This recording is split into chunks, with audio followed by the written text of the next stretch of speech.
फरमाया कि जमाना जहलीयत के अंदर लोग इतना बुरा सलूक करते सन औरतों के नाल। अगर किसी औरत को हैज़ का खून आ जाना, माहवारी जिन्हों असी आखने तो लोग की करते सन, जिन्ने दिन वो पीरियड रहिंदा सी उन्ने दिन औरत को एक लहदा कमरा बनाया सी, उहदे विच ताड़ दिंदे सन।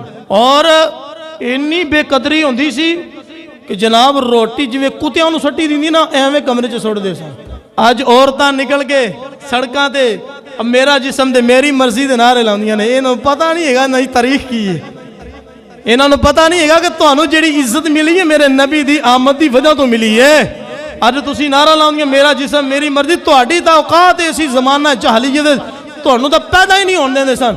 अगर दिल खून दे आंसू रोंदा है जिस वक्त मैं इस बात नूं पढ़िया ना कि मावां नूं जमाना जहलीयत दे अंदर लोग मां जो बुढ़ी हो जाती सी तो गल विच रस्सा पा के घसीड़ के मंडी दे विच छड्ड आउंदे सन।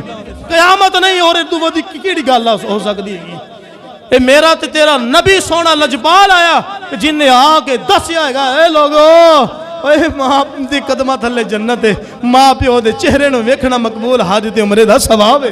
अज औरतां मेरा जिस्म दे मेरे मर्जी दा नारा इस्लाम दे खिलाफ नारा लगांदियां ने। ना ना, ये तां उस दिन पता चल जाएगा ना जिस दिन हशर दा मैदान सजेगा।